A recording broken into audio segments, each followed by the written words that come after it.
Ένα θέμα τόσο θα λέγαμε ευαισθητοποιεί τους χριστιανούς είναι η σχέση τους με τους κεκοιμημένους. Γονείς, αδέλφια, παιδιά, συγγενείς, που όντως δημιουργεί, θα λέγαμε πολλές φορές, συναισθηματικές καταστάσεις μέσα στις ψυχές μας, διότι ο άνθρωπος πλάστηκε να ζει και να επικοινωνεί και να βλέπει τα πρόσωπα των αγαπημένων του προσώπων. Ο άνθρωπος, χάρη στο λογικό με το οποίο τον έχει πρικήσει ο Θεός, έχει ζωηρή τη συνείδηση του φαινομένου της φθοράς του. Δηλαδή τον απασχολεί, τον συγκλονίζει το θέμα του μυστηρίου του θανάτου. Λέγει σε ένα από τα τροπάρια της νεκροσύμου ακολουθίας, τι το περί ημάς τούτο γέγονεν μυστήριον, πώς παρεδόθημεν τη φθορά και συνεζεύθημεν το θανάτο. Ρωτά ο Θεορός των μυστηρίων του Θεού, Άγιος Ιωάννης ο Δαμασκηνός, πώς λέει παρεδόθημεν στη φθορά, πώς ο άνθρωπος υφίσταται όλο αυτό το πράγμα και βρίσκεται στο θάνατο. Τι είναι άραγε ο θάνατος, ποιο νόημα έχει η ζωή και πού πάω μετά το θάνατο? Λέει ο Ιερός Χρυσόστομος, ο ακολάκευτος αυτός δίμιος, ο θάνατος, μας παρουσιάζει έντονα τα υπαρξιακά αυτά ερωτήματα που τα σκεπάζει το πέπλο του μυστηρίου. Και όταν λέμε πέπλο μυστηρίου δεν εννοούμε τα μυστήρια με την έννοια που η Εκκλησία μας έχει προσδώσει στα μυστήριά της, που μεταδίδουν τις άκτιστες ενέργειες, την Θεία Χάρη, αλλά από την άποψη ότι κατά την ώρα του θανάτου και μετά από αυτόν γίνονται μυστήρια πράγματα, απροσπέλαστα στην ανθρώπινη λογική. Πώς η ψυχή χωρίζεται από το σώμα. Η ψυχή συνυπάρχει με τη δημιουργία του σώματος και γι' αυτό και δεν θέλει να αποχωριστεί από το σώμα. Βία χωρίζεται από αυτό. Πάλι ο Ιερός Δαμασκηνός λέγει στο τροπάριο που ψάλουμε, όντως φοβερότατον το του θανάτου μυστήριον, πώς ψυχή εκ του σώματος βιαίως χωρίζεται, εκ της αρμονίας και συμφυΐας ο φυσικότατος δεσμός. Θεοβουλήματι αποτέμνεται. Και η μεν ψυχή φεύγει, το δε σώμα άπνους θάβεται σε κάποιο φρεσκοτσουσκαμένο τάφο. Βέβαια για μας το μυστήριο θεωρείται ότι έφυγε ο άνθρωπός μας. Διασπάστηκε η ενότητα μεταξύ συζύγων, αδελφών, γονέων ή τέκνων. Αλλά μυστήριο είναι ότι βία επέρχεται ο χωρισμός της ψυχής από το σώμα και πολλά μυστήρια αρχίζουν να διαδραματίζονται μετά την αναχώρησή της από αυτή, όπως μαρτυρούν Άγιοι άνθρωποι. Υπάρχει μία μικρή προσευχή, μία μικρή ακολουθία που λέγεται εις ψυχοραγούντα. Όταν δεν βγαίνει η ψυχή από το σώμα και ζητούν οι συγγενείς, λέει, πάτερ, καλούν τον ιερέα, έλα λέει να διαβάσεις την ευχή εις ψυχοραγούντα. Δεν ξέρω τι, γιατί, πώς κλπ. Δίδονται κάποιες ερμηνείες. Πάντως είναι μια φοβερή ευχή και μια φοβερή ώρα. Να διαβάζεις την ευχή και με βίαιο τρόπο να βγαίνει η ψυχή από το σώμα. Να συγκλονίζεσαι δηλαδή. Και εκεί καταλαβαίνεις ότι ο άνθρωπος έχει πλαστεί να είναι ενωμένος σώμα και ψυχή. Όταν εξέλθει εκ του σώματος η ψυχή του ανθρώπου, μυστήριον τι μέγα τελείται, λέει ο Άγιος Μακάριος ο Αιγύπτιος. Ο Όσιος Βενέδικτος, τον γιορτάζουμε στις 14 Μαρτίου, ευρισκόμενος στο κελί του και ενατενίσας, λέει, τους οφθαλμούς του στον ουρανό, είδε την ψυχή της οσίας αδελφής του ως εν είδη περιστερά αστραπτούσης αναγωμένης εις ουρανών. Είδε την ψυχή, λέει, να φεύγει σαν περιστέρι. Και ένα δεύτερο περιστατικό μέσα από το γεροντικό. Βγήκε, λέει, ένας γέροντας από το κελί του και πήγε στην κοντινή πόλη για να πουλήσει, να δώσει το εργόχειρό του. Κάθισε, λέει, στην πόρτα ενός πλουσίου και τότε είδε άνδρας μελανούς και φόβου μεστούς, μαύρους δηλαδή, και μάλιστα γεμάτη, λέει, έτσι έντονο μορφή κλπ. Και έφτασαν, λέει, στον πυλώνα του πλουσίου και μπήκαν μέσα στην οικία. Ο άρρωστος πλούσιος μόλις τους είδε φώναξε «Κύριε, ελέησον με και βοήθησέ με». Εκείνοι του είπαν ότι ήταν πολύ αργά και δεν υπήρχε πια ελπίδα σωτηρίας ούτε παράκληση, και ούτω, λέει, βιαίως ανασπάσαντες αυτού την ψυχήν απήλθεν. Οι πατέρες μας, όσο και οι ασκητές, μας περιγράφουν πολλά τέτοια συγκλονιστικά περιστατικά δικαίων και αμαρτωλών ψυχών, σαν την αδελφή του Αγίου Βενεδίκτου, σαν τον πλούσιο που είδε ο γέροντας. Και το κάνουν όχι για να μας φοβήσουν, αλλά για να μας ενθαρρύνουν και να μας προετοιμάσουν και για το δικό μας επικείμενο θάνατο, αλλά και για έναν άλλο λόγο. Μας διδάσκουν οι θεόσοφοι πατέρες ότι και οι δίκαιοι και οι άδικοι την φοβεράν εκείνη ημέρα της κρίσεως αναμένουσε. Αφού εγκατέλειψαν οι ψυχές τα σώματά τους και πέρασαν τα τελώνια, κατατάσσονται σύμφωνα με τα αγαθά ή πονηρά έργα τους σε ανάλογη κατάσταση. Το ακούσαμε σήμερα επίκαιρα στο Ευαγγέλιο της κρίσεως, δεύτερη ευλογημένη του Πατρός μου, στην ετοιμασμένη από καταβολής κόσμου βασιλεία, και δεύτερη κατεραμένη στο πύρτο εξώτερο, το ετοιμασμένο το διαβόλου. Η κατάσταση των ψυχών μετά την εκδημία, μέχρι δηλαδή να έλθει η Δευτέρα παρουσία του Χριστού για να ενωθούν με τα αναστημένα σώματα, ονομάζεται μέση ή προσωρινή κατάσταση αναμονής. Εκεί οι ψυχές προγεύονται απλώς της μακαριότητας του παραδείσου ή των τιμωριών της γέννης. Ο Μέγας Αθανάσιος διδάσκει ότι οι δίκαιοι μετά το θάνατο δοκιμάζουν μερικήν απόλαυση, η δε αμαρτωλή μερικήν κόλαση. Όπως όταν ένας βασιλιάς καλεί φίλους να συμφάγουν μαζί του και καταδίκους για να τους τιμωρήσει, οι μεν φίλοι περιμένουν με χαρά εμπρός στο παλάτι την ώρα του δείπνου, οι δε κατάδικοι στη φυλακή υπάρχουσιν εν λύπη, μέχρι ότου έλθει ο κριτής για να τους τιμωρήσει. Έτσι πρέπει να σκεφτόμαστε ότι ζουν οι ψυχές των δικαίων και των αμαρτωλών που έφυγαν από τον κόσμο αυτόν πριν από μας. Ο Ιερός Χρυσόστομος γράφει ότι στη μέση κατάσταση η ευσεβής ψυχή περιμένει αστεφάνατος, διότι θα στεφανωθεί από τον κριτή κατά την Δευτέρα και ένδοξή του παρουσία, τον Κύριό μας Ιησού Χριστό, κατά την γενική εκείνη εξανάσταση.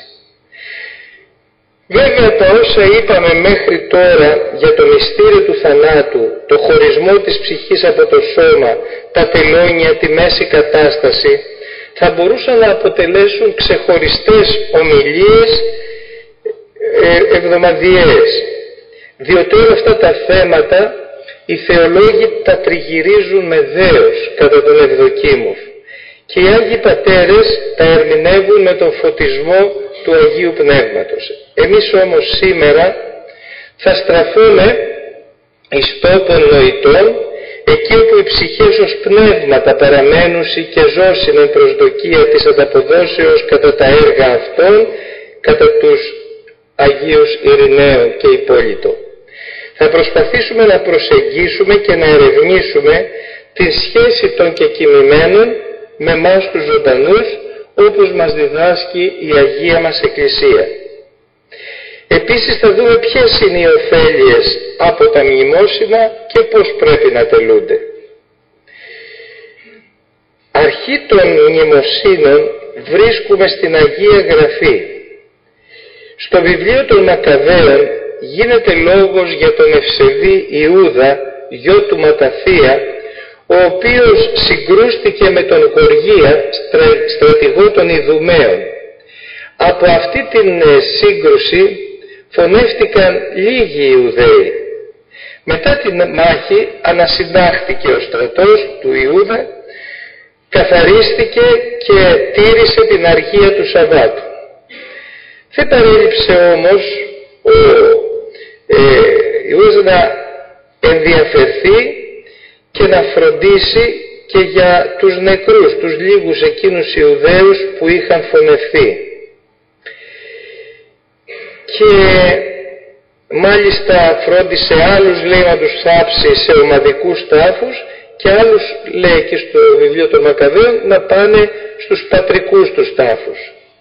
Καθώς, λέει, μετέφεραν τα πτώματα των Ιουδαίων, βρήκαν, λέει, μέσα στο εσωτερικό τους, στο χιτώνα τους, ιερώματα των από ιαμνίας ειδόλων.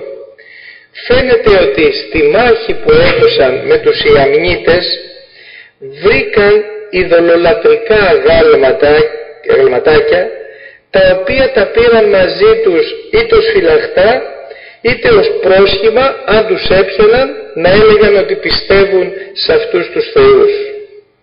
Είναι σαν το αποστολικό ανάγνωσμα που ακούσαμε σήμερα, που με τα ειδωλόθητα, που κάποιοι ασθενείς στην πίστη έλεγαν τρώνε από τα ειδωλόθητα για να έχουν μήπως και τη χάρη των ειδόλων. Ήταν ασθενείς στην πίστη, γι' αυτό και είπε ο Απόστολος Παύλος να μην τρώμε, για να μην σκανδαλίζουμε και τους ασθενείς στην πίστη, αδελφούς.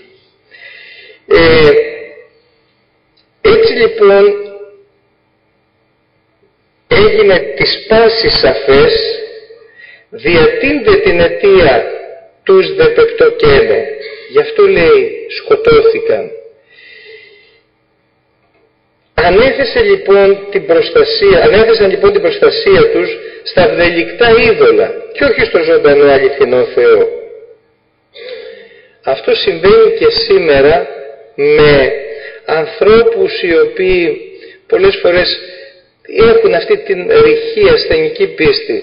Είχα μπει μια φορά σε ένα ταξί και μπροστά στο καθρεφτάκι κρεμόταν ο σταυρός και το μάτι, ή πέταλο θυμάμαι ότι ήταν. Και του λέει και ο σταυρός και το πέταλο. Πάτε, αν δεν πιάσει το ένα να πιάσει το άλλο.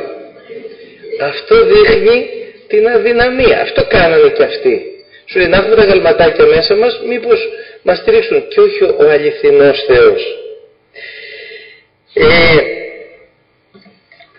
Ο ευσεβής Ιούδας τότε, επειδή η αμαρτία αυτή ήταν μεγάλη, διότι ασέβησαν στον νόμο, διέταξε τα μεν γλυπτά τα γαλματάκια των θεών αυτών καύσατε πυρί, ότι βδέλιγμα Κυρίου το Θεό σου.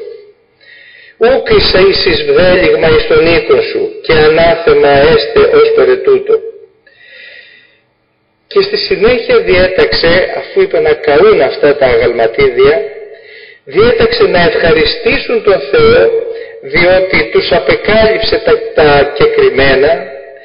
Δεύτερον, εστράφησαν εις οικεσίαν και ζήτησαν από το Θεό τελείως να συγχωρέσει τα αμαρτήματα των Ιουδαίων και να τους το εξαλείψει.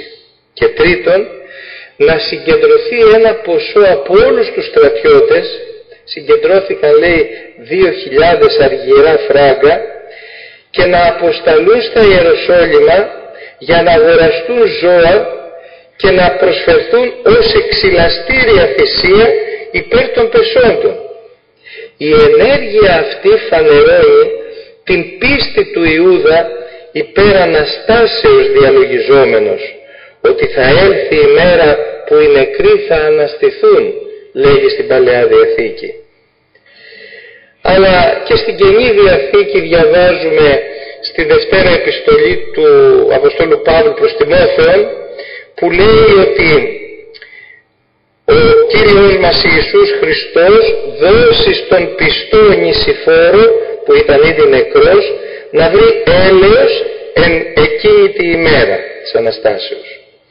Ο 14ος κανόνας των Αγίων Αποστόλων συνιστά να επιτελούμε μνημόσυνα υπέρ των κεκοιμημένων εν ψαλμής και αναγνώσεση και προσευχές, τη τρίτη ημέρα από του θανάτου του προσφυλούς μας, δια 3 ημερών αγερθέντα Κύριον, 9 ημέρες μετά εις υπόλνηση των περιόντων και των κεκοιμημένων, 9 μέρα ως ενθύμηση των ζώντων για τους κεκοιμημένους, και 40 καθώς ο Ιουδαϊκός λαός επένθησε τον Μωυσή.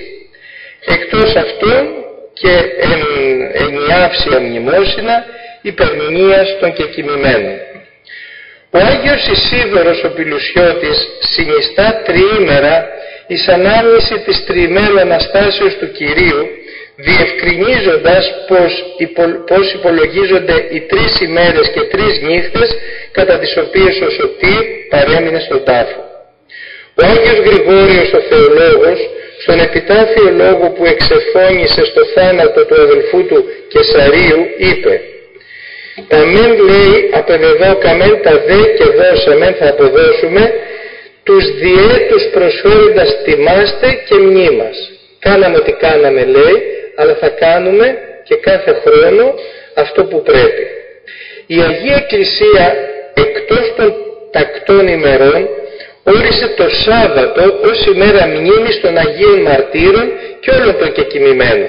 Ως γνωστόν, το Σάββατο είναι η 7η κατά σειρά ημέρα της δημιουργίας, είναι η ημέρα που είδε τον σωματικό θάνατο και επευλήθη στον άνθρωπο ως ποινή παρά του δικαίου Θεού.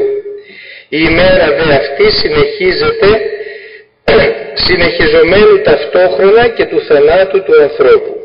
Ενώ η Κυριακή είναι η της Αναστάσεως ημέρα, η 8η ημέρα, η οποία συμβολίζει τον αναμενόμενο απέραντο αιώνα. Εδώ να κάνω μία παρένθεση και να πω ότι δεν τελούνται ιερά μνημόσυνα στις δεσποτικές εορτές από το Σάββατο του Λαζάρου έως την Κυριακή του Θωμά, συμπεριλαμβανομένης και της Κυριακής, της Κοιμήσεως της Θεοτόκου και της Κυριακής της Πεντηκοστής. Τις άλλες Κυριακές τελούνται μνημόσυνα.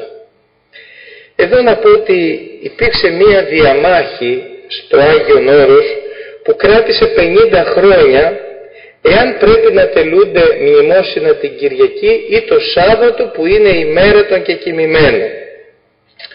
Το 1722 ο Κωνσταντινουπόλεως Θεοδόσιος ο Δεύτερος απάντησε με το εξής έγγραφο, το οποίο και απέστειλε στην Εκκλησία: «Οι ποιούντες τα μνημόσυνα των κεκοιμημένων εν Σαββάτο καλώς ποιούσιν, αλλά και οι εν Κυριακή εκτελούντες ούχα μαρτάνουσιν. Ο γαρ θάνατος της ευσεβέσιν επελπίδη Αναστάσεως και εκ θανάτου η Ανάστασης». Στη συνέχεια ένας άλλος πατριάρχης ανέρεσε το έγγραφο αυτό που είχε σταλεί από τον Θεοδόσιο.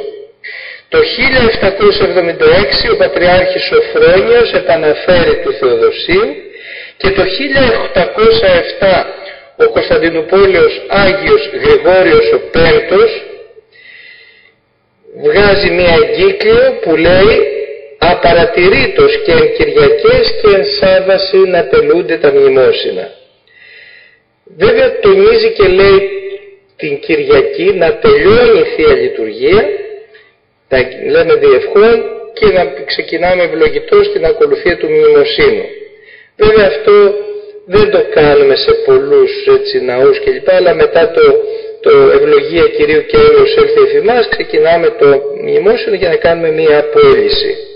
Δεν έχει τόσο δηλαδή σημασία αν θα γίνει Σάββατο ή Κυριακή, γιατί όλοι ζουν με την ελπίδα της Αναστάσεως. Επίσης η Μητέρα Εκκλησία όρισε κοινά μνημόσυνα 2 φορές το έτος. Ένα ήταν το χθεσινό, το οποίο τελέσαμε, Σάββατο πρώτων Απόκρεων, και κατά το Σάββατο της μεγάλης εορτής της Αγίας Πεντηκοστής.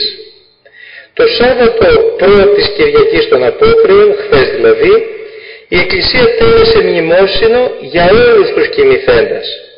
Τούτο θεσπίστηκε από τους θεοφόρους πατέρες από τον πρώτο χριστιανικών αιώνων, επειδή ορισμένοι υπέστησαν άωρον θάνατον σε ξένη χώρα, μακριά από τους συγγενείς τους, ή πνίγηκαν στη θάλασσα, ή χάθηκαν στα βουνά, ή κάηκαν, ή από λοιμό και πείνα κλπ. Ή από πολέμους. Όλους λοιπόν αυτούς η Εκκλησία μας, φιλανθρώπους, τους μνημονεύει κατά την χθεσινή ημέρα και εύχεται υπέρ αναπαύσεως όλων αυτών των ανθρώπων. Επομένως με το κοινό τούτο μνημόσυνο δίδεται η ευκαιρία να προσευχηθούμε υπέρ όλων αυτών. Και βέβαια το ψυχοσάββατο το χθεσινό ορίστηκε και για ένα άλλο λόγο. Όπως είναι γνωστό και το είπαμε, σήμερα ακούσαμε το Ευαγγέλιο της κρίσεως, και θέλοντας να υπενθυμίσει την φοβερά ημέρα της κρίσεως, για να γίνει ήλαιος ο Θεός, κάνουμε το μνημόσυνο αυτό για όλες τις ψυχές να αναπαυθούν, να ξεκουραστούν. Το δεύτερο μνημόσυνο, το οποίο όρισε, είπαμε, είναι 9 μέρες μετά την ανάληψη του Κυρίου μας, παραμονή δηλαδή της Πεντηκοστής. Κατά το ψυχοσάββατο αυτό η Εκκλησία μνημονεύει πάντων των απεώνως κοιμηθέντων ευσεβώς επελπίδη Αναστάσεως ζωής αιωνίου. Κατά την ημέρα αυτήν δεν ευχόμαστε μόνο υπέρ των χριστιανών, διότι από Αδάμ μέχρι του Ιησού Χριστού δεν υπήρχαν χριστιανοί. Ευχόμαστε για όλους όσους εκοιμήθησαν από την εποχή του Αδάμ μέχρι σήμερα, και οι οποίοι ελάτρευαν τον Θεό, ήταν ευσεβείς δηλαδή, με καθαρότητα βίου κλπ. Έτσι λοιπόν τελούμε αυτά τα ξεχωριστά μνημόσυνα, όπως το κάναμε και εμείς εχθές στο ναό της Κατασκηνώσεως που πανηγύριζε, και κάναμε και όλων των δωρητών ευεργετών της Ενώσεως Γονέων η χριστιανική αγωγή, αλλά και όλων όσων έφεραν έτσι κόλληβα. Γιατί παραθέτουμε κόλληβα? Τα κόλληβα ξεκινούν από τα μέσα του 4ου αιώνα. Παλαιότερα, όπως αναφέρεται στις αποστολικές διαταγές, είχαμε τα λεγόμενα περίδειπνα ή νεκρικά δείπνα. Είναι βελτιωμένη και εξευγενισμένη έκφραση των αρχαίων παραδείπνων, τα οποία απαντούνται στον Όμηρο και σε άλλους ποιητές, οι οποίοι έτρωγαν επί των νεκρικών τύμβων, με την πεποίθηση ότι και ο νεκρός συνεφραίνεται μαζί τους. Αλλά και οι Εβραίοι μετά την κηδεία συγκεντρώνονταν και έτρωγαν, όπως μας λέει στην Παλαιά Διαθήκη ο Τοβίτ, των άρτων της θλίψεως. Έκχυο τους άρτους σου επί των τάφων των δικαίων, να προσφέρεις με απλοχεριά από τα τρόφιμά σου όταν κηδεύονται δίκαιοι στα δείπνα που γίνονται στη μνήμη τους. Τα περίδειπνα είχαν λοιπόν θέση ελεημοσύνης, και όσοι ελάβαναν από αυτά εύχονταν το μακαρία η μνήμη. Γι' αυτό και λέγονται και μακαριέ ή μακαρίε. Ελάβαναν μέρος αυτού οι συγγενείς και οι γνωστοί του κεκοιμημένου, εξαιρέτως οι κληρικοί και οι πτωχοί της ενορίας, για να ευχηθούν. Μάλιστα δε κάποια αποστολική διαταγή διατάσσει τους πρεσβυτέρους Εντεσμίες αυτών καλούμενοι με τευταξίας εστιάστε και φόβον Θεού ως δυνάμενοι και πρεσβεύειν υπέρ των μεταστάντων. Δηλαδή να υπάρχει μια ευταξία, να μην γίνει κρεπάλι, να μην φάνε πολύ και αντί να προσευχηθούν τελικά το ρίξουν ας πούμε στο φαγοπότη. Ο Ιερός Αυγουστίνος γράφει για τη μητέρα του, την Αγία Μόνικα, ότι γέμιζε λέει ένα καλάθι με τα εδόδημα, φαγόσιμα, και πήγαινε στους ναούς των μαρτύρων και μοίραζε άρτους και κρασί στους φτωχούς, ενώ αυτή κράταγε λέει ελάχιστα για τον εαυτό της. Προσφέρονταν μεταξύ άλλων ψωμί, κρασί, με ελιές, ή ρύζι ή τυρί. Συνέχεια εκείνων είναι σήμερα τα μικρά ψωμάκια και ο καφές που προσφέρουν οι συγγενείς. Τα κόλληβα είπαμε είναι μεταγενέστερα. Η ετυμολογία της λέξεως συγγενεύει με τα κολύφια, αρτίδια που έδιναν οι αρχαίοι στους Έλληνες αθλητές.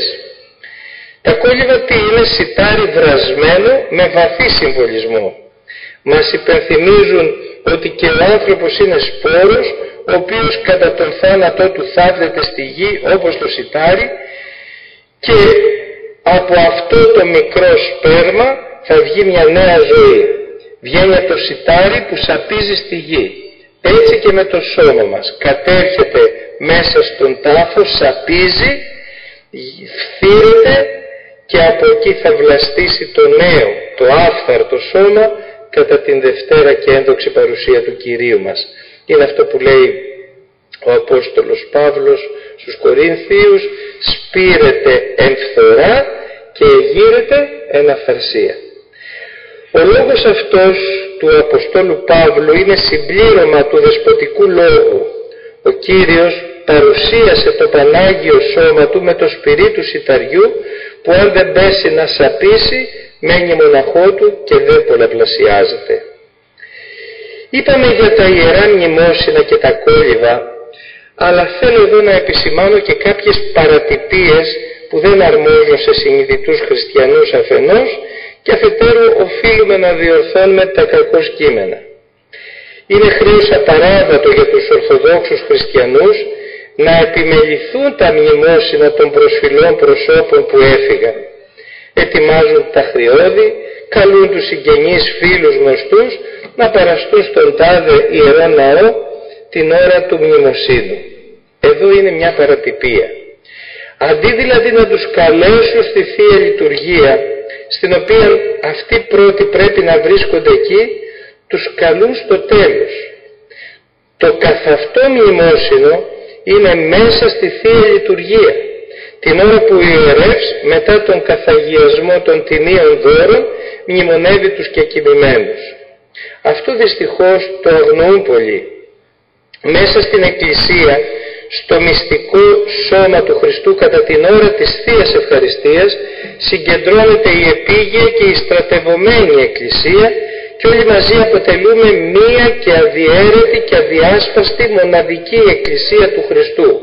Παρόντος όλοι, παρόν ο εν τριάδι ευλογητός Θεός, παρόντες οι άγγελοι, οι αρχάγγελοι, παρόντες οι Άγιοι με επικεφαλή στην Παναγία μας. Πάρα πολύ ωραία συμβολίζεται πάνω στο Άγιο Δισκάριο, όπου στο κέντρο βγαίνει ο αμνός που θα μετουσιωθεί στο σώμα του Χριστού, η Παναγία, τα τάγματα, και μπροστά μπαίνουν οι ζώντες και οι κεκοιμημένοι. Όλη δηλαδή η Εκκλησία στο Άγιο Δισκάριο. Το κυρίως λοιπόν μνημόσυνο, όχι στα τρισάγια και στα κόλληβα, από όπως λέγουν οι πατέρες με επικεφαλή στον Άγιο Ιωάννη το Δαμασκηνό, είναι επί των φρικτών και αχράντων και ζωπιών μυστηρίων. Χτες μου ελέγχθη από κάποια κυρία, λέει, δεν άκουσα το δικό μου όνομα στην ώρα που διαβάζαμε το μνημόσυνο. Γιατί τα μνημόνευσα όλα στην προσκομιδή το πρωί και μετά, και φαίνεται παράπεσε με κάποια άλλα εκεί. Οπότε αυτό να ξέρουμε, το κατεξοχήν μνημόσυνο είναι στη Θεία Λειτουργία, και το λέω αυτό διότι υπήρξε μια μεγάλη παρατυπία στην Αθήνα ιδιαίτερα, το οποίο νομίζω ο Αρχιεπίσκοπος έτσι κάπου το αντιλήφθηκε. Τι? Γίνονταν μνημόσυνα ξεχωριστά από τη Θεία Λειτουργία. Μου έλεγε κάποιος συνεργάτης μας εδώ, ότι στον τάδε ναό δεν ήταν ενοριακός ναός, ήταν παρεκκλήση, θα είχε μνημόσυνο στις 10:30. Γιατί λέει, θα φύγω πρωί, θα πάω να εκκλησιαστώ στο ναό και θα μείνω και στο μνημόσυνο. Φτάνει κατά τις 7:30-8 παρά, κλειστός ο ναός. Κοίταζα από εδώ, κοίταζα εκεί, κοίταζα πως είχε κάνει λάθος, αυτό κλπ. Κάποια στιγμή βλέπει ένα πορτάκι ανοιχτό, ήταν ο νεοκόρος, ξέρω εγώ, αλλά δεν έχουμε Θεία Λειτουργία, γιατί θα γίνει, λέει, στον ενοριακό, λέει, έχει μνημόσυνο. Ναι, είναι από μια άλλη ενορία, λέει, θα έρθουν να το κάνουν εδώ. Αυτό δυστυχώς μπήκε και δείχνει λίγο και τον εγωκεντρισμό του ανθρώπου και τον ατομισμό, δηλαδή μόνος μου, με τη δική μου την παρέα και όχι με το πλήρωμα της Εκκλησίας, όλοι να προσευχηθούμε για τον κεκοιμημένο. Στα χωριά μας, το θυμάστε έτσι ιδιαίτερα, κανείς δεν έφευγε όταν γινόταν το μνημόσυνο της Κυρα Μαρίας, του Κυρα Αντρέα, του Κυριου Γιώργου κλπ. Τώρα βέβαια φεύγουν πολλοί γιατί θεωρούν ότι είναι ξένοι άνθρωποι και δεν τους ξέρουμε. Όμως η προσευχή δεν έχει ξένους και γνωστούς, είναι κάτι που βγαίνει και πρέπει να βγαίνει για όλους, για όλο το πλήρωμα της Εκκλησίας. Ο Τερτιλιανός, 200 μετά Χριστόν, και ο Ιερομάτης Κυπριανός, ο Άγιος Αμβρόσιος και πλήστοι άλλοι κάνουν λόγο ή τελούν θείες λειτουργίες υπέρ των κεκοιμημένων.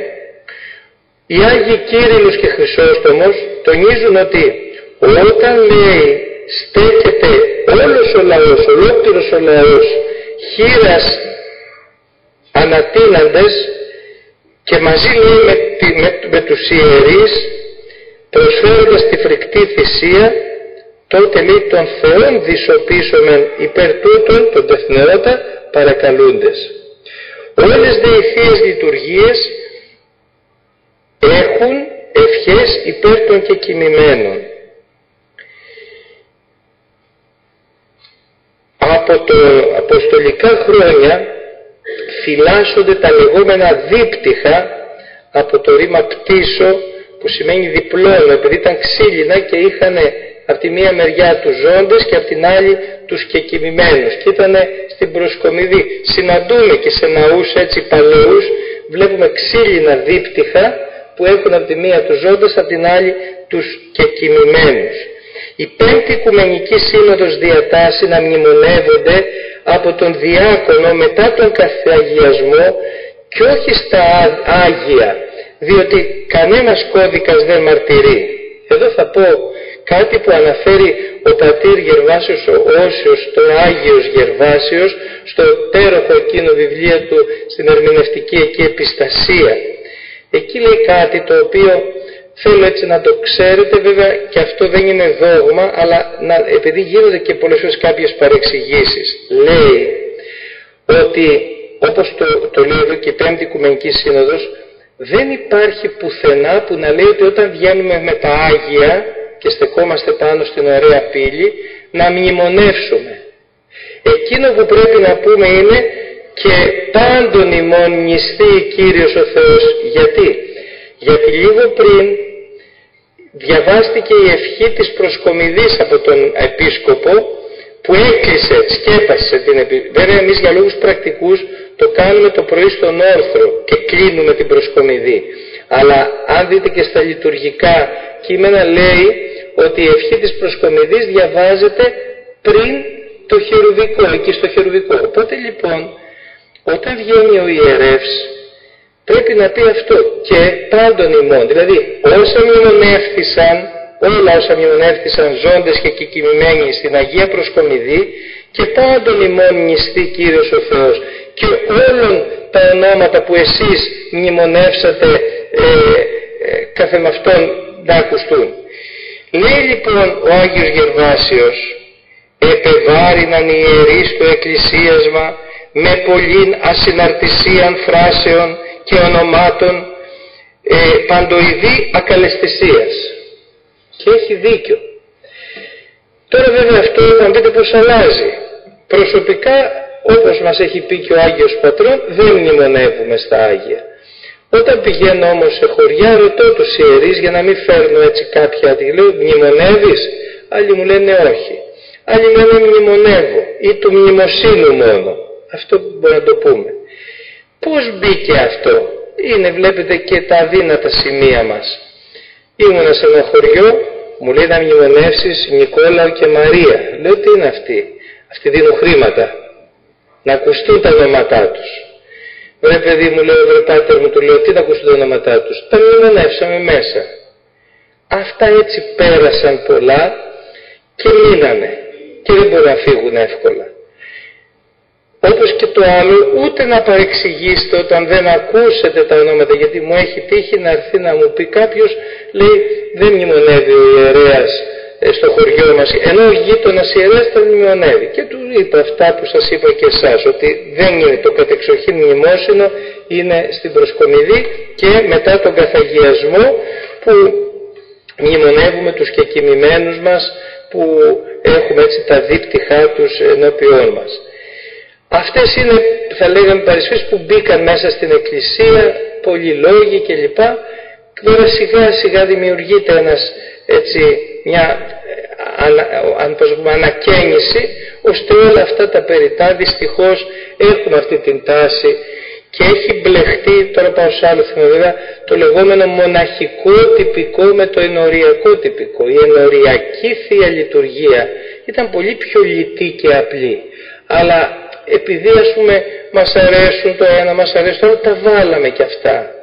Πήγα σε ένα ναό και έχει τυπικά, τα τυπικά, ευλόγη ψυχίου, μακαρισμούς. Αυτά δεν έχουν μια σχέση με το ενοριακό τυπικό. Πάντοτε οι θείες λειτουργίες των ενωριών ήταν σύντομες, έτσι, να μην κουράζουν. Στα μοναστήρια όμως που είναι κατεξοχήν τόποι και χώροι προσευχής, εκεί μάκρυναν και έβαζαν κι άλλα και ψαλμούς και αυτά, για να κρατάει, να έχει διάρκεια και να προσεύχονται οι πατέρες και να υμνούν έτσι τον Θεό. Έτσι λοιπόν το κατεξοχήν, όπως σας είπα, μνημόσυνο είναι μέσα στη Θεία Λειτουργία, και βέβαια και όλο το άλλο γίνεται ως κάτι σαν συμπλήρωμα με αυτούς τους συμβολισμούς που είπαμε, με τα κόλληβα κλπ.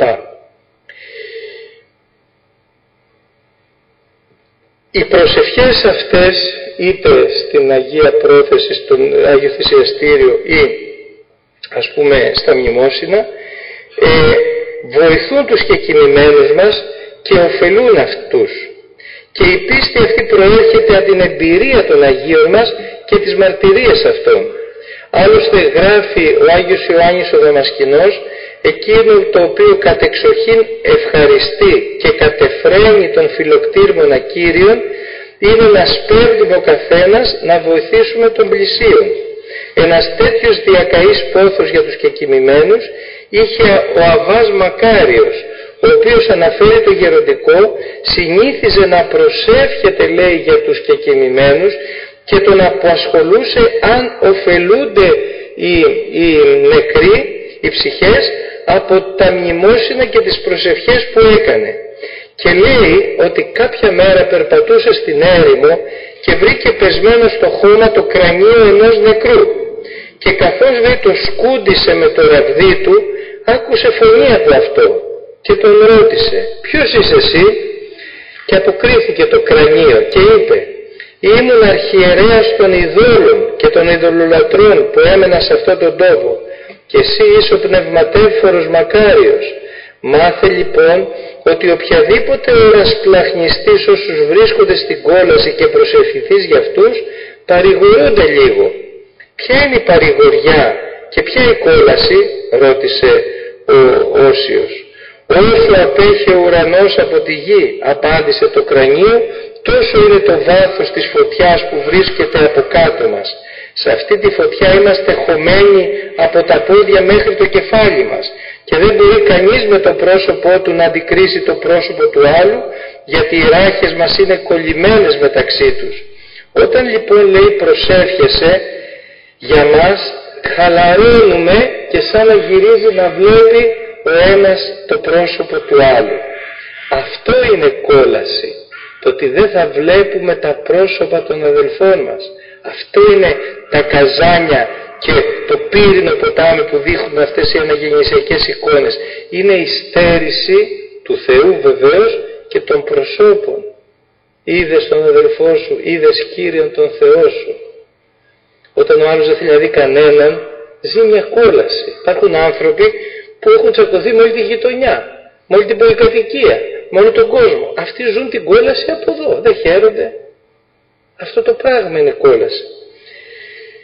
Μόλις λέει το άκουσε ο Όσιος Μακάριος, αναστέναξε βαθιά και είπε: αλίμονο στη μέρα που γεννήθηκε ο άνθρωπος ο αμαρτωλός.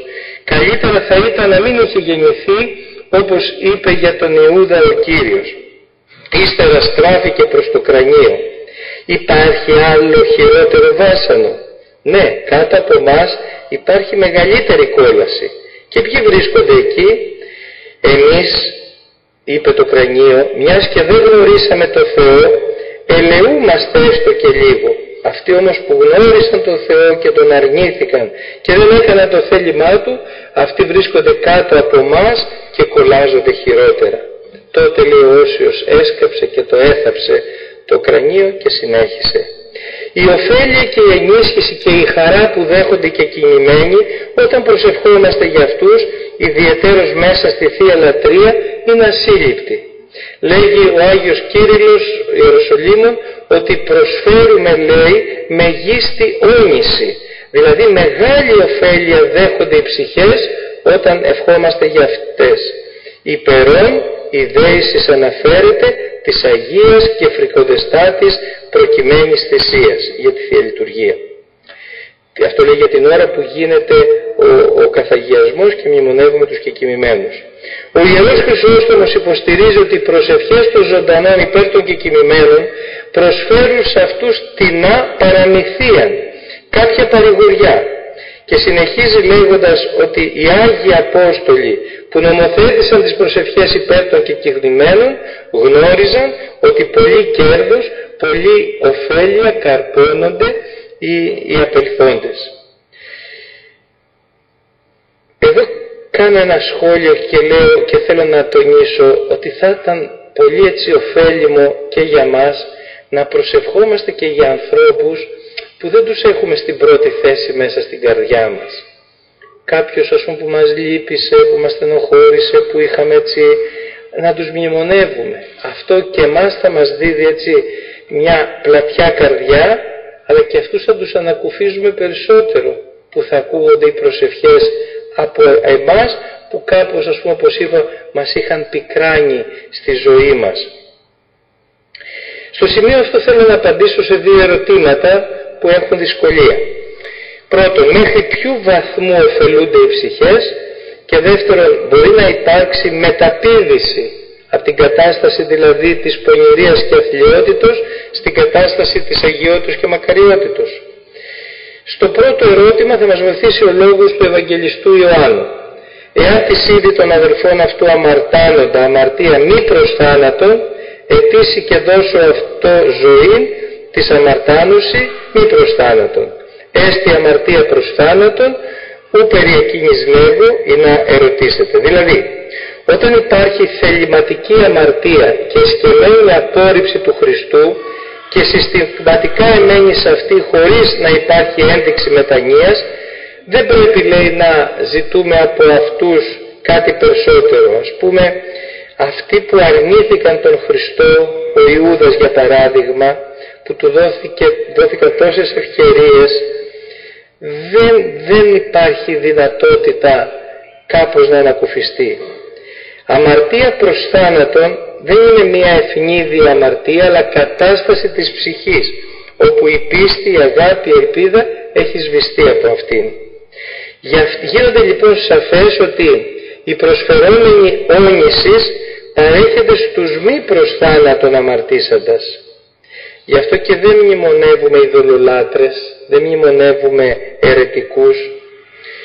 Η Εκκλησία βέβαια από άκρα φιλοανθρωπία οικονόμησε, και αυτοί οι οποίοι αυτοκτονούν οι αυτόχειρες να διαβάζονται. Κάποτε δεν διαβάζονταν, το θυμάστε πάλι, μεγαλύτεροι τους πήγαινε ο ιερέας σιωπηλά και τους έφαγε στον τάφο, αλλά επειδή ήταν πάρα πολύ έτσι οδυνηρό και για τους συγγενείς, η Ιερά Σύνοδος σε νεότερη έτσι εγκύκλειό της είπε με έναν μόνο ιερέα να διαβάζεται η νεκρόσιμος ακολουθία.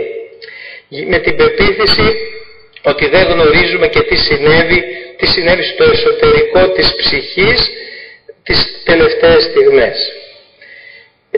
Λέει ο Άγιος Κύριλλος, τι ωφελείται η ψυχή η οποία φεύγει με τα αμαρτήματά της από τον παρόντα κόσμο? Απαντά με ένα παράδειγμα. Βασιλιάς, λέει, εξόρισε τους επαναστάτες υπηκόους του. Σπέβδουν φίλοι, λέει, των εξορίστων στο βασιλιά και πλέκουν στεφάνια και του προσφέρουν υπέρ των ενεξορίες. Άρα, λέει ο βασιλιάς, δεν θα καμφθεί από τις επίμονες αυτές παρακλήσεις ώστε να δώσει στους εξορίστους άνεση των κολάσεων? Κατά παρόμοιο τρόπο να προσφέρουμε και εμείς δεήσεις. Αναφιβόλως η ωφέλεια είναι μεγάλη προς εκείνους που έφυγαν από τη ζωή με μετάνοια και με Άγιο Πόθο και που ίσως δεν πρόλαβαν να ολοκληρώσουν τη μετάνοιά τους. Για αυτούς όλους, λέει, τους ξεκουράζουμε πολύ και τους ενισχύουμε και τους στηρίζουμε. Ο Ιερός Δαμασκηνός λέγει ότι όσοι έφυγαν με βίο πονηρό, κανείς δεν μπορεί να τους βοηθήσει. Εκείνος όμως που έφυγε με ελάχιστη αρετή, την οποία δεν αύξησε λόγω ραθυμίας, αμελίας, αναβολής ή δειλίας, δεν πρόκειται να τον λησμονήσει ο Θεός, γιατί το έλεος του είναι μεγάλο, άπειρο το έλεος του. Γι' αυτό και έχουμε χρέος να προσευχόμαστε για αυτούς τους κεκοιμημένους. Όταν ο άνθρωπος φτάσει έτσι να έχει άπλετη αγάπη, δεν κάνει αυτή τη διάκριση που λέει εδώ οι Άγιοι, προσεύχεται. Γι' αυτό και ο Άγιος Ισαάκ, νομίζω Σύρος, έφτασε σε μια υπερβολή να λέει ότι πρέπει να καίγεται η καρδιά μας προσευχητικά και για το διάβολο ακόμα. Είναι μια μεμονωμένη σκέψη που βγαίνει από μια καρδιά, λέει ότι πω να μπορούσε και ο διάβολος να σωθεί, και προσευχόταν, λέει, για τον διάβολο. Από τις μαρτυρίες των πατέρων γίνεται σαφές ότι η όνησης και η βοήθεια εκ μέρους των ζώντων προς τους κεκοιμημένους δεν αλλάζει την κατάσταση. Απλώς ανακουφίζει και παρέχει τεινά, όπως είπαμε, παραμυθία. Ενώ παλαιότεροι πατέρες αποφεύγουν επιμελώς να καθορίσουν μέχρι τίνος εκτείνεται η ωφέλεια και η όνησης, ρητά δε αποκλείουν την αναφορά στους ασεβείς και απίστους, έχετε μια πραγματεία περί των εν πίστη και κεκοιμημένων που αποδίδεται στον Άγιο Ιωάννη το Δαμασκηνό, όμως η γνησιότητά της δεν είναι εξακριβωμένη. Στο κείμενο αυτό υιοθετούνται διηγήσεις από συναξάρια, τα οποία δεν μπορούμε και να αποδείξουμε μέχρι ποιου βαθμού ορθοτομούν, όπως παραδείγματος χάρη λέει για την πρωτομάρτυρα Θέκλα, η οποία έσωσε με την προσευχή της την ειδωλολάτρησα Φαλκονίλα.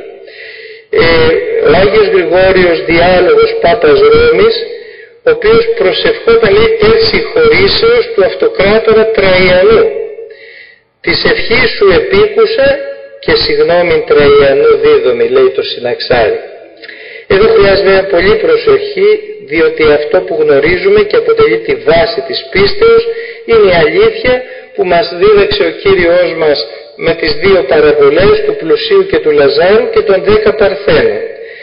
Να θυμηθούμε ότι στην παραβολή του Πλουσίου και Λαζάρου, ότι μεταξύ δικαίων και αμετανοήτους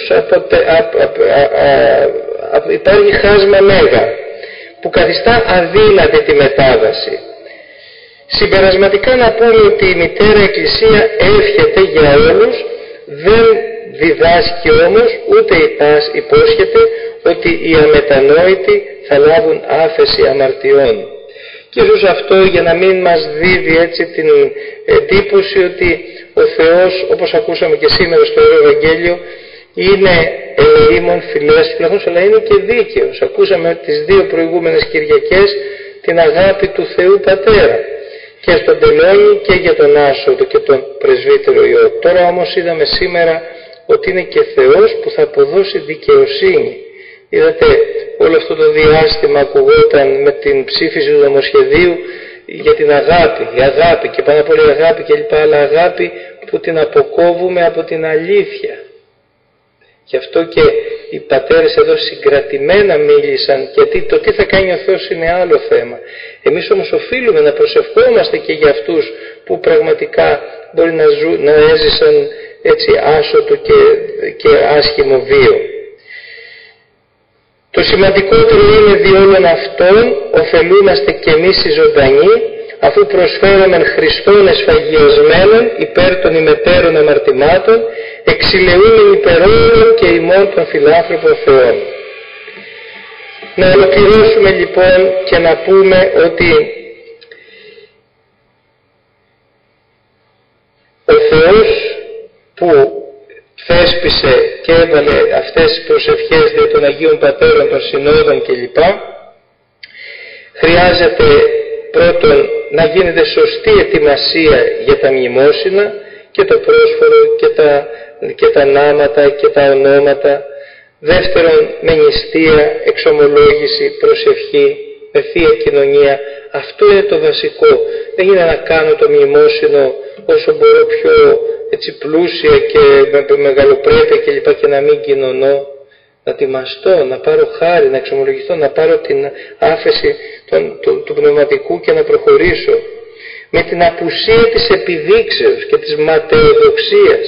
Δεν βοηθούμε την ψυχή όταν κάνουμε ένα πλούσιο μνημόσυνο, με πολλά λουλούδια, με το ένα το άλλο. Μια άλλη παρατυπία που είχε παρουσιαστεί πάλι στην Αθήνα ήταν ότι στα γραφεία τελετών δίνανε μία κατάσταση και έλεγε στην κηδεία θέλεις δεσπότη? Ναι. Θέλεις ευρωπαϊκή χοροδία? Ναι. Ένα στα βαλόλα ναι, και του ήρθε μετά ένα μπουγιορτή ο οποίος νόμιζε ότι θέλεις πολυελαίους? Ναι. Θέλεις κλπ. Όλα αυτά είναι μία ματαιοδοξία και μάλιστα το μνημόσυνο λέει ότι να γίνεται όσο μπορούμε πολύ απλά για να μην κάνουμε ζημιά στην ψυχή του κεκοιμημένου. Δηλαδή είναι σαν να του λέει ο Θεός, δεν φτάνει που τόσες αμαρτίες έκανες εδώ πέρα, σου κάνουν ακόμα τώρα τόσες τιμές και εσύ περιμένεις έλεος κλπ. Υπάρχει ένα πάλι έτσι περιστατικό στο βίο του Οσίου Παχωμίου. Ο Όσιος Παχώμιος θεωρείται ο ιδρυτής του κοινοβιακού μοναχισμού. Κάποτε λέει επέστρεφε από ένα μοναστήρι σε άλλο μοναστήρι που ήταν εκεί, που πήγαινε και τα παρακολουθούσε, και οι μοναχοί λέει εκείνη την ώρα έκαναν την κηδεία ενός μοναχού. Ήταν λέει ένας αμελής μοναχός και πλουσιόπεδο. Μάλιστα είχαν έρθει και οι γονείς του, οι οποίοι μεταξύ των άλλων είχαν φέρει λέει και μεγάλο έτσι άρμα να βάλουν πάνω το φέρετρο για να τον βγάλουν έξω από τον ναό που ήταν κάπου μακριά το κημητήριο. Εκεί λέει τους βρήκε ο Παχώμιος καθοδόν και οργίστηκε και αγρίεψε και λέει πετάξτε τα όλα και λουλούδια κλπ. Και τον ίδιο λέει ρίξτε τον να τον φάνε τα όρνια. Έπεσαν λέει οι γονείς του κεκοιμημένου στα πόδια του Αγίου Παχωμίου. Άγιε του Θεού λέει λυπείς το παιδί μας κλπ. Αμετάπιστος λέει ο Όσιος και έδωσε λέει εξηγήσεις. Το παιδί σας δεν ήταν καλός μοναχός. Με αυτό που κάνετε επιβαρύνετε την ψυχή του. Ενώ τώρα που έτσι περιφρονημένο θα τον αφήσουμε, θα πει ο Θεός άδοξα ετάφη και θα τον παρηγορήσει. Αν μπορούσε να μιλήσει ο μοναχός εκείνος θα έλεγε δεν τα χρειάζομαι αυτά που κάνετε. Κάμετε απλά το μνημόσυνο και δώσατε ελεημοσύνη για την ψυχή μου. Και πράγματι και οι ελεημοσύνες όπως είπαμε για τα περίδειπνα, τα εδόδημα που έδιδε η Αγία Μόνη καταφαγώσιμα, τα έδιναν στους πτωχούς. Εμείς συνήθως όταν κάνουμε ένα μνημόσυνο το κάνουμε στους συγγενείς, στους φίλους και όπως έλεγε ο Άγιος Μεσογείας οι χορτασμένοι λέει ταΐζουν τους χορτασμένους. Εδώ το θέμα είναι να κάνουμε στους φτωχούς και να κάνουμε τέτοιες ελεημοσύνες. Μου κάνει εντύπωση μερικοί έτσι ευαισθητοποιημένοι άνθρωποι λέει δεν είχα έτσι πνευματικό πατέρα, ξέρω εγώ, ή δεν είχα εκείνο, και σκέφτομαι, Πάτερ, έτσι να κάνω μια ελεημοσύνη, να δώσω εκεί κλπ. Γι' αυτό και ο Ιερός Χρυσόστομος λέει, θέλεις να τιμήσεις τον απελθόντα, τίμησέ τον όχι με θρήνους και κοπετούς, αλλά με ελεημοσύνες, ευεργεσίες, λειτουργίες. Και ο Σημεών Θεσσαλονίκης γράφει, κάθε χριστιανός ας γνωρίζει ότι αν αγαπά τον με τα στάντα συγγενή του, δύναται να τον ωφελήσει, προσφέρουν υπέρ αυτού ελεημοσύνες.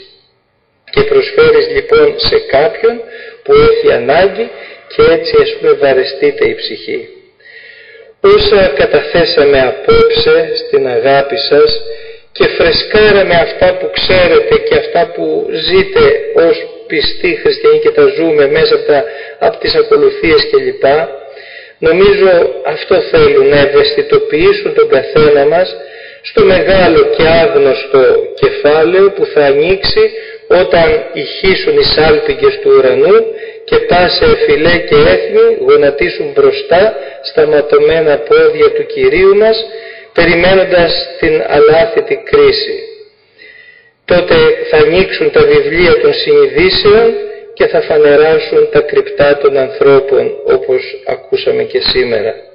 Μπροστά λοιπόν σε αυτή τη φοβερά ημέρα, η οποία λέει έρχεται ανίατος θυμού και οργής κατά τον Ισαΐα, πολύ μας βοηθά η μνήμη του θανάτου και η μνήμη των νεκρών μας. Το δίδαγμα που πρέπει να υπογραμμίσουμε από την ωφέλεια των μνημοσύνων είναι ότι ζούμε έντονα και τη δική μας προετοιμασία για την άλλη ζωή. Και οι κοιμημένοι μας ωφελούνται, αλλά και εμείς ωφελούμαστε με όλα αυτά τα οποία είπαμε. Άλλωστε δεν μας κάνει εντύπωση ότι μέσα στη Γραφή γίνεται λόγος για την Ανάσταση των νεκρών, όπως του Ιού της Χήρας στα Σαρεπτά της Ιδονίας και τις τρεις Αναστάσεις που έκανε ο Χριστός μας, του Ιού της Χήρας της Ναΐν, της θυγατρός Ιαΐρου και του Λαζάρου, και ότι όλοι αυτοί, όπως και αυτοί που εμφανίστηκαν μετά την Ανάσταση του Χριστού, κανένας από όλους δεν μας περιέγραψε τι συμβαίνει στην άλλη ζωή. Τουλάχιστον δεν έχουμε γραπτές περιγραφές, και τούτο γιατί οι χριστιανοί δεν διακατέχονται από περιέργεια, έχουν τον αποκαλυπτικό λόγο και ξέρουν ότι δια των εντολών του Θεού πρέπει να θεραπευθούν, και επειδή η εντολή του Θεού είναι σαφής, όπως φαίνεται στην παραβολή του πλουσίου και του Λαζάρου, έχουσι Μωσέα και τους προφήτας ακουσάτωσαν αυτόν, γι' αυτό και δεν ενδιαφερόμαστε να συλλέξουμε πληροφορίες για μεταθανάτιες εμπειρίες, αλλά τιμάζουμε τον εαυτό μας και αγωνιζόμαστε για να αφαιθούμε στο έλεος του Θεού, στην αγάπη Του που είναι τόσο μεγάλη, τόσο έτσι σπουδαία, και σε αυτή ευχηθείτε και για μένα και όλοι μας να αποκτήσουμε τον Παράδεισο, ή όπως έλεγε ένας ασκητής Ρωμάνος, ο Όσιος Ηλιέ, έλεγε όταν έβλεπε έτσι προσκυνητές τους, έλεγε εύχομαι να σας φάει όλος ο Παράδεισος. Αυτό και εγώ εύχομαι όλους να μας φάει ο Παράδεισος.